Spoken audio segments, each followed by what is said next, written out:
Saya hanya mengingatkan masyarakat bahwa maklumi pemerintah sekarang sepertinya sangat bersemangat memungut uang rakyat, tapi tidak punya keinginan sama sekali untuk membantu rakyat. Betul, 2 proyek itu Pak, Becakayu tuh kita tidak boleh bangun karena tidak layak.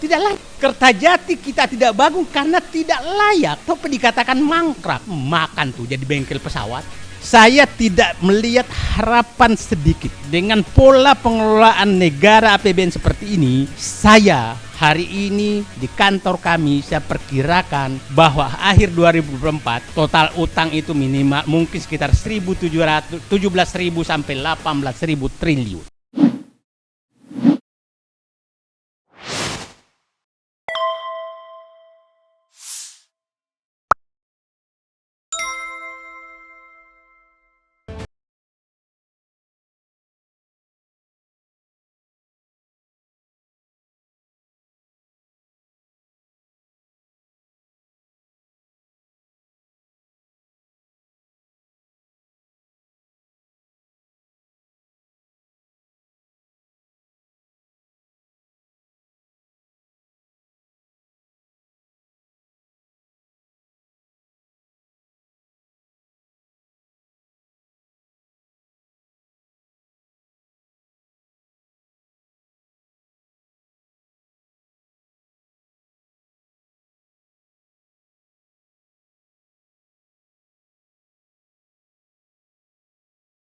Saya ingin menggambarkan, saya agak khawatir apakah masih sempat menyusun APBN 2023 melihat kondisi seperti sekarang. Kenapa saya menyatakan demikian? Saya begini, hitungan sangat sederhana. Kalau Bank Indonesia tidak boleh beli sun lagi dan utang maksimum 3% dari PDB, maka pendapatan negara saya anggap bahwa 2.000 triliun seperti tahun ini. Kita harus ingat 2.000 triliun tahun itu karena kenaikan sawit 3 kali lipat, kenaikan tambang 4 kali lipat, kenaikan minyak 2 kali lipat, dan kenaikan yang lain-lain karet 2 kali lipat. Itu kenaikan sehingga pendapatan negara naik. Bukan ini istilah saya itu pabrik Allah yang bekerja, bukan hasil kebijakan apapun. Nah, anggaplah 2.000 triliun. Terus PDB 3% dari PDB, saya anggap PDB 18.000 triliun. Kira-kira berarti 5.400 triliun, oke? 5.400 triliun berarti uang yang masuk ke negara maksimum 2.500 triliun, oke? Maksimum. Nggak ada lagi sumber lain kalau kecuali tax amnesty udah selesai. Nggak menarik juga tuh, nggak ada ininya. Jadi semua dompet cadangan, cincin kawin pun sudah dijual, ibarat rumah tangga. Jadi nggak ada cadangan sama sekali. Nah, dengan duit 2.500 triliun. Pengeluaran cicilan utang tahun ini aja bunganya sekitar 4.400 triliun. Bunga perkiraan saya 2022 ini nanti mungkin kira-kira mendekati 1.000 triliun cicilan bunga dan pokok. Itu saya belum masukin bunga dan pokok. Artinya anggaplah 900 triliun. Berarti tinggal 1.400 triliun, oke? Transfer ke daerah 800 triliun. Berarti tinggal 600 triliun. Oke, 600 triliun. Subsidi untuk ini sekitar 400 triliun, tinggal 200 triliun. Terus pelihara kantor dari mana? Uang cadangan bencana dari mana?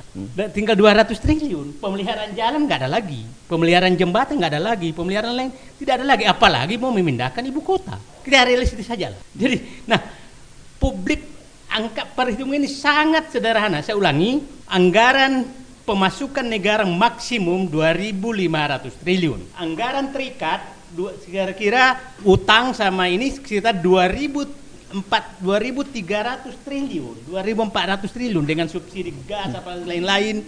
Nah, belum saya masukkan kenaikan sekarang. Nah, dengan 200 triliun itu pemeliharaan jalan itu lebih, pemeliharaan irigasi lebih, cadangan bencana lebih. Terus dari mana negara ini mau? Nah, jadi saya perkirakan sepertinya 2022 ini akan muncul lagi tangan besi dan membuat perpu lagi untuk menambah utang. Oke? Itu yang pertama. Yang kedua, utang ini sudah sangat mengkhawatirkan. Utang BUMN dan utang pemerintah, perkiraan saya sekarang sudah mendekati 1.400 triliun. Namanya utang publik. Utang publik itu terdiri dari utang BUMN, utang Bank Indonesia dan utang pemerintah. 1.400 triliun. 1.400 triliun itu sudah hampir 85% dari PDB. Nah, dia selalu menyatakan belum nyampe 60% PDB. Nah, perlu saya ingatkan indikator ini enggak, indikator 60% PDB itu adalah confuse betul-betul. Itu salah menurut saya. Kenapa? Karena negara yang menggunakan tax ratio, menggunakan 60% persentase PDB terhadap utang, itu 60% ini itu adalah total utang ya. Itu adalah negara yang tax ratio-nya 20%. Tax ratio kita 8%. Jadi harusnya rasio PDB itu harusnya cuma 30%. Karena setengah lebih, malah 25%. Nah, ini selalu disampaikan ke ekonomi kita pembodohan kepada ini. Kebetulan saya agak ngerti juga matematik dan statistik. Jadi ini kan harus dikonversi itu. Karena negara yang menggunakan indikator itu adalah negara yang tax ratio-nya 20%. Yang dimaksud tax ratio adalah 20% ke atas. Yang dimaksud tax ratio adalah jumlah pendapatan negara yang diperoleh negara dari total PDB. Itu namanya tax ratio. Tax ratio itu bukan pajak saja, ada bea cukai dan lain-lain. Nah, jadi kalau 1.800 triliun PDB, maka negara mendapatkan 20%, itu 3.600 triliun. Ya kan, Pak? Kalau 8-nya. Indonesia dapat pajak hanya 1.700 triliun. Jadi jauh sekali. Jadi itu indikator yang mensiasati kita, karena kan kita nggak paham. Nah, sekarang dengan utang itu yang paling was-was saya adalah utang BUMN, karena ini utang jangka pendek dan bunga tinggi. Itu ngeri banget, ngeri sekali itu. Jadi, nah, kalau satu BUMN tumbang, maka saya yakin akan tumbang semua. Pertamina itu saya yakin utangnya di atas 600 triliun. PLN juga saya yakin di atas itu. Perhitungan saya BUMN itu ya sekitar 6.000-7.000 triliun juga, cuma agak tertutup sekarang. Yang menarik sekarang, biasanya laporan keuangan BUMN itu muncul minggu terakhir tahun berjalan, laporan keuangannya. Sekarang udah Maret nggak muncul tuh laporan keuangannya. Dan karena saya 5 tahun di dalam, itu minggu keempat saya harus umumkan. Nah, sekarang sudah bulan Maret nggak ada yang diumumkan satupun. Jadi negara ini sekarang udah dikelola secara tersembunyi gitu loh. Itu secara tersembunyi. Nah, biasanya kalau ada kayak seperti ini ada yang disembunyikan. Nah, bukti bahwa pemerintah udah nggak punya uang sekarang, itu sebenarnya kasus minyak goreng, kasus kedelai, kasus daging, kasus nanti BBM, kasus pupuk, kasus punya uang.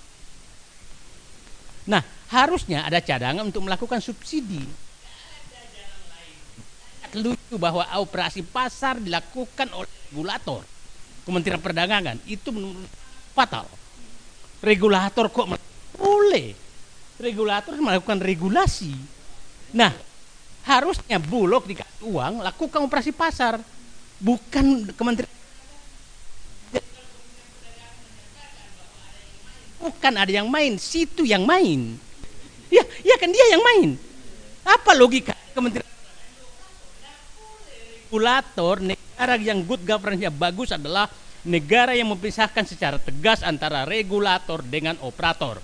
Tapi kita nggak heran juga, regulator PCR malah punya perusahaan PCR juga ya. Jadi bukan lagi melaksanakan, tapi memiliki perusahaan yang tidak. Nah, saya hanya ayat apakah negara ini terus dibiarkan begini? Itu saja sih, dan selalu begini terus diteruskan. Ya saya bilang begini, ini memang otak saya udah nggak jalan, Mas Hersu. Jadi saat mengatakan kita mengambil Freeport, semua pendukung tepuk tangan. Hebat. Pada saat membagi-bagi tambang, nikel dan boksit ke Cina, emas dan lain-lain, hebat. Ini sesuatu yang bertentangan, kok hebat. Tambang dari Amerika, tepuk tangan. Menyerahkan tambang ke Cina, tepuk tangan juga. Gimana logikanya? Jadi ini gimana nih? Dan sering sekali seperti itu gitu, Jadi apapun yang dilakukan, walaupun bertolak belakang, itu tepuk tangan juga. Ini kenapa akal sehat bangsaku hilang semua? Betul terus. Saya lama Pak, 32 tahun dalam birokrasi. Baru kali ini kok semua kok jadi Saya tadi sedih juga kemarin tuh. Tahu Rizal Ramli, saya udah mau mundur dari Twitter. Rizal Ramli juga ada apa ini Rizal Ramli ini? Yang menurut saya sejak Pak Harto, sejak lahir udah kritis masuk penjara, kok ngalah juga sekarang gitu. Mudah-mudahan salah saya kata itu. Nah, saya atau kita sendiri aja di sini yang apa namanya yang ya, tapi insya Allah saya Mas Antoni, insya Allah saya kader pelajar Islam Indonesia, tandang ke gelanggang meskipun seorang itu demi kebenaran. Nah, jadi saya hanya mengingatkan masyarakat bahwa maklumi pemerintah sekarang sepertinya sangat bersemangat memungut uang rakyat tapi tidak punya keinginan sama sekali untuk membantu rakyat. Oke? Kenapa saya katakan demikian? Pajak dinaikkan, BPJS dikaitkan dengan STNK, semua untuk mengut disemangatkan. Tapi pada saat rakyat antri minyak goreng, hilang tuh semua.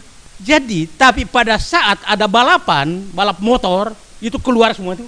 Ini negara apa sebenarnya? Negara memikirkan rakyat atau negara untuk pencitraan? Jadi saya kemarin Pak membaca tuh Pak Sansir. Kan ada 2 peresmian tuh dengan bangga menyatakan 15 tahun Bandara Kertajati penantian baru datang. Wow, yang lebih Becakayu. Tol Becakayu 26 tahun mangkrak. Betul 2 proyek itu, Pak. Becakayu tuh kita tidak boleh bangun karena tidak layak. Tidak layak. Kertajati kita tidak bangun karena tidak layak. Tapi dikatakan mangkrak. Makan tuh jadi bengkel pesawat. Tapi hebat juga kan. Rencana membangun bandara jadinya bengkel pesawat. Saya nggak tahu nanti rel kereta api cepat jadi apa gitu kan. Saya nggak tahu akan jadi apa ya kan. Tapi kan karena ternyata bisa merancang bandara jadi. Nah, kenapa saya gambarkan ini semua? Karena beban negara akan menghadapi persoalan yang sangat berat. Seluruh jalan tol Indonesia saya sudah kunjungi, Pak. Seluruh. Saya kemarin ke Banda Aceh, saya hampir setengah jam di jalan tol. Tidak ada satu mobil pun yang lewat baik saya lewati maupun yang berhadapan dengan saya. Tidak ada satu pun. Oke? Tol Banda Aceh. Tol paling jauh Banda Aceh Sigli. Ya, enggak ada satu pun. Ini gimana ini jalan? Bukan apa-apa. Ya pasti kan jalan di Aceh kan lebar-lebar, Pak. Dan kosong, ngapain lewat ini? Seluruh jalan tol Pantura di Jawa saya udah lewati. Dan saya lewat jalan umum, Pak, untuk membuktikan. Saya simpulkan 90% truk itu lewat jalan Trans Jawa, lintas Pantura, bukan lewat tol.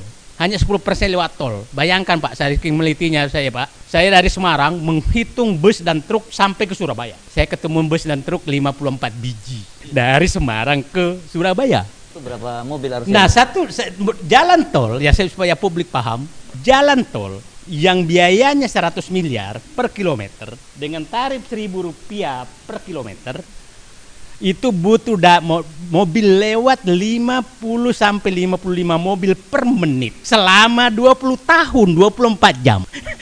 Jadi itu sederhana menghitungnya. Nah, saya udah hitung semua, Pak. Jalan tol ini supaya paham nih. Jalan tol Bandung, Palembang, Lampung itu saya hitung, saya bolak-balik sampel itu paling 16 mobil per menit. Paling 16 menit. Itu waktu rame jadi perkiraan 10 mobil per menit. Dengan 10 mobil per menit, maka biaya operasional jalan tol itu dari penerimaan pun nggak cukup. Jangankan bayar utang. Untuk pemeliharaan saja nggak cukup karena jalan tol itu rusak terus. Mulai Semarang ke Surabaya itu kira-kira 30 mobil per menit. Itu hanya setengah dari kelayakan. Tapi kalau dikukuhkan di sini, itu kan iya bukan masalahnya. Masalahnya ini BUMN harus bayar utang. Bukan masalah jangka pendek, bukan masalah ininya. Jadi, kalau dikemukakan ini para basir tuh ngamuknya kayak apa? Tapi kan fakta saja saya kemukakan. Saya datang ke jalan tol yang mau ke Ibu Kota Baru, Balikpapan Samarinda. Balikpapan Samarinda itu kira-kira hanya 9 mobil per menit. Padahal itu juga jadi saya sudah kunjungi semua. Kalau ada tol tol langit belum aja yang saya kunjungi, Pak. Kan mau bangun tol langit itu saya belum kunjungi. Yang tol lain saya kunjungi semua. Bandara juga demikian. Jadi saya katakan, Saya tidak melihat harapan sedikit dengan pola pengelolaan negara APBN seperti ini. Saya hari ini di kantor kami saya perkirakan bahwa akhir 2024 total utang itu minimal mungkin sekitar 17.000 sampai 18.000 triliun. Sampai 18.000 triliun. Itu perkiraan saya. Kalau Bung Didi Irabi ini 15.000, saya perkirakan kalau tidak ada apalagi menerbitkan perpu lagi itu kecuali terjadi perpu tidak diterbitkan. Yang kedua yang saya perkirakan adalah kemampuan untuk memberikan bansos ini udah nggak ada artinya lagi dengan beratus ribu, dengan kenaikan listrik, kenaikan beras, kenaikan minyak goreng. Yang menarik adalah supaya rakyat paham, pemerintah berani menetapkan harga eceran tertinggi kepada beras, tapi tidak berani menetapkan harga eceran tertinggi ke minyak goreng. Padahal beras ini jelas-jelas hasil petani. Coba aja Pak, kalau beras dijual lebih maka ditangkap polisi. Tapi kalau minyak goreng dijual lebih tidak ada yang nangkap. Ini negara apa? Ya Pak Hermanto, Prof. Hermanto dari IPB, sedih saya Pak. Masa petani nggak boleh menikmati untung? Lebih dikit, nah ditangkap. Tapi nah sekarang kan bingung. Saya cerita aja lah bahwa ini pengambil kebijakan benar-benar mengecewakan saya. Minyak goreng lah. Minyak goreng ini kan lucu tuh. Saya heran katanya produksi lebih tapi langka. Ini orang ngerti nggak sih ekonomi? Langka itu kan penyebabnya macam-macam. Langka karena barang nggak ada, langka karena harga mahal, langka karena distribusi. Kan kira-kira itu. Ini kan karena harga mahal sehingga langka. Sekarang dia coba-coba subsidi dengan 14.000. Bapak dan Ibu, harga minyak goreng itu gampang menghitungnya. Kalau harga CPO itu tambahin aja 3.000 dari harga CPO. Itu saja. Jadi nggak usah berteori lama-lama. Harga CPO sekarang 16.000 per kilogram. Maka harga minyak goreng curah itu 19.000 per liter. 18.000, 9.000. Jadi kalau pemerintah mau menetapkan 14.000, siapa yang mensubsidi 4.000, 5.000? Kan itu sederhana. Siapa yang membayar itu? Jadi kalau ada yang menyatakan ada yang menimbun, itu teori. Siapa yang mau menjual di bawah itu kalau nggak ada yang jamin? Saya punya stok umpamanya ribuan ton, disuruh jual 15.000. Sebentar dulu, siapa yang bayar yang sisanya? Ya kan, logika mana? Makanya pas Sumatera Utara menyatakan ditangkap, ini bohong saya bilang ini nggak masuk akal. Nah ini kita berhentilah membodohi rakyat. Kebetulan ada Said Didu, ada Antoni, ada yang lain-lain yang bisa membuka bahwa kau bohong gitu loh. Berhentilah membohongi rakyat gitu loh. Nah, jadi sederhana. Dan kalau bilang produksi minyak goreng kita 20 juta ton, kebutuhan hanya 5,4 juta ton. Kenapa produksi melebihi kebutuhan? Karena mereka menghindari pungutan ekspor CPO, maka dia rubah ke minyak goreng bebas dari pungutan ekspor dan itu besar. Jadi kalau ada yang bertanya kenapa besar sekali, ya pintar dong.